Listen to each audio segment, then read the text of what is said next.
Before the beginning of the pandemic, if you had visited the Max Hospital in Saket in Delhi, you could have felt a little out of place.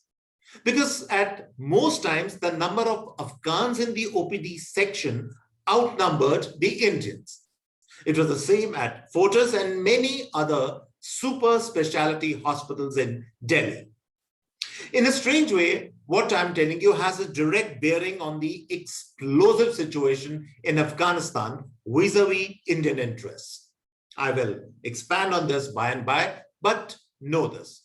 The enemy, that is the Taliban, is at the gates, and we are being coaxed and prodded in making the wrong moves in Afghanistan, which could inflict a terrible cost on us. Hi, and welcome all to the CAA show. My name is Juggi Bhasin. CAA is, of course, conversations and analysis. So, the air has been thick with speculation about back-channel talks between the Indian government and the Taliban, which have rumored to have taken place in Doha. A Qatari diplomat confirmed that these talks had indeed taken place. Many in our strategic affairs community, which partly lives out of India International Center, has welcomed these moves. Some have even suggested that the government should be more proactive and have face-to-face talks in full public glare with the Taliban. They argue that the writing is on the wall, that the Taliban will take over Afghanistan and that India should secure its own interests by negotiating with them and not leave the field open for the Pakistanis to have a free run of the place. I'll give you my response to their line of thinking a little later. But first, let me say that officially, there is no confirmation that such talks have taken place. If indeed they have taken place, then I'm afraid we have walked right into a trap set by the Taliban. Even as we debate on this issue, the foreign minister, Mr. Shankar, is in the Tajikistan capital of Dushanbe, meeting other stakeholder countries who want a say in the Afghanistan situation.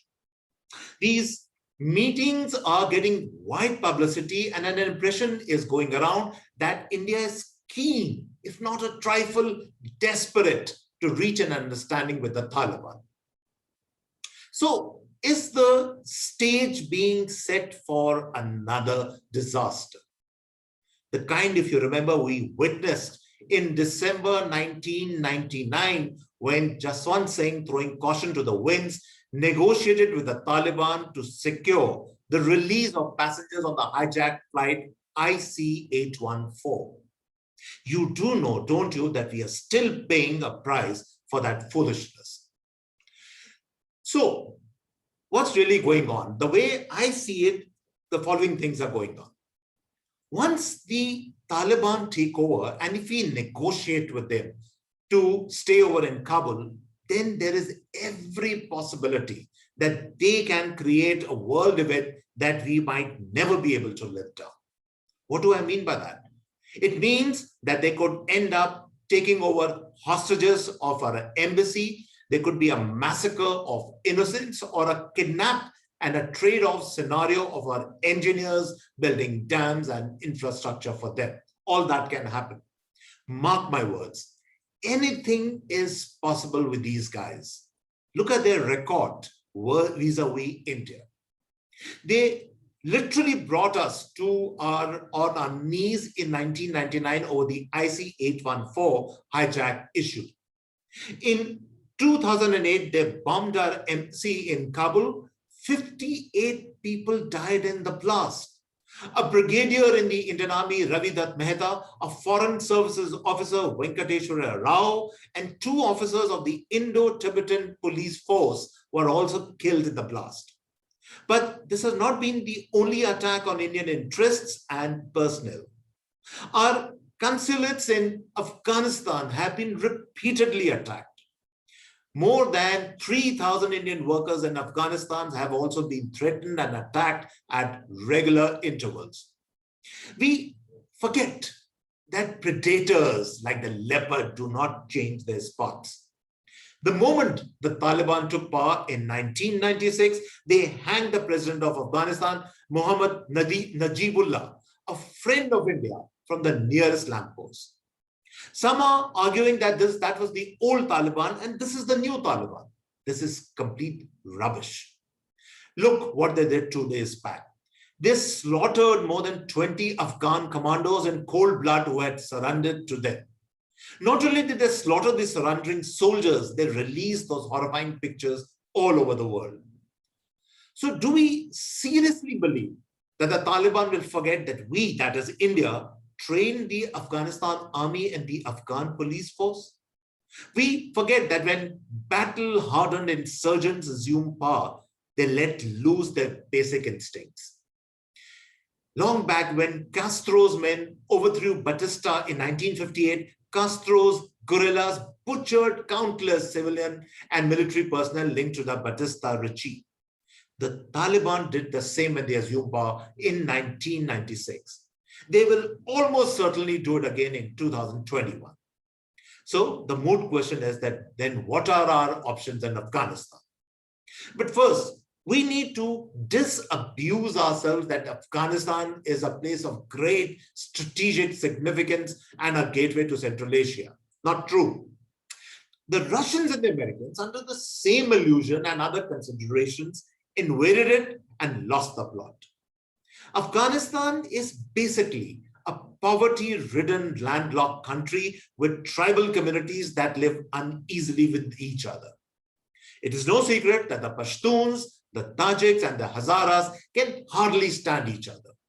So the question is, if we are not wanted there, then why should we be there? Let it become the playground of the Pakistanis or the Chinese or the Iranians or Russia or anyone else from Central Asia. It'll be their problem and they're welcome to it. We need to tighten our borders in Kashmir and prevent a spillage of their fighters entering our land. That is all we should be doing. Immediately though, we should plan a strategic withdrawal from that place instead of indulging in diplomacy to stay on.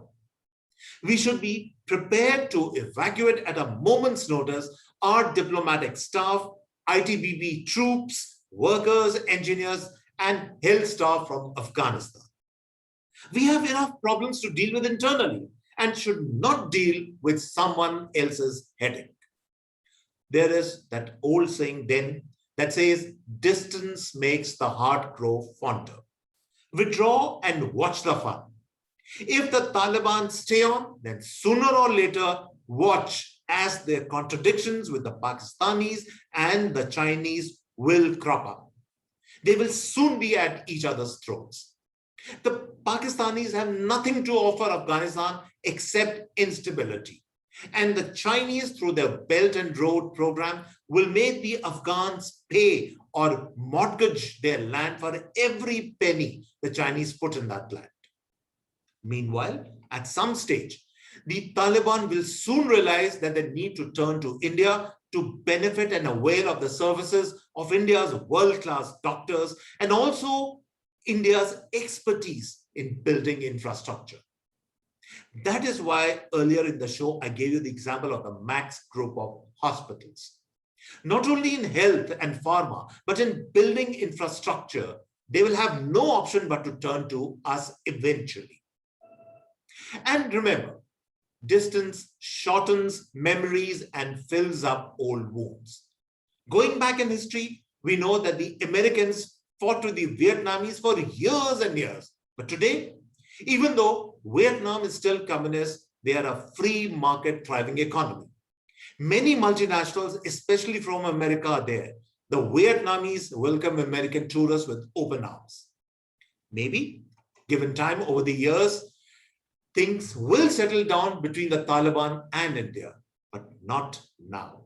When that time comes, please do negotiate with them, but from a position of strength. Not today, when they are on the ascendant and it is they who call the shots. Withdraw from Afghanistan and ignore the calls of India international outer works strategists and busybody diplomats calling for our engagement with the Taliban. Strategic withdrawal is not a weakness, but a strength. The time has come to play that card vis-a-vis the Taliban. So, goodbye on that note. Keep watching the show and subscribe to us.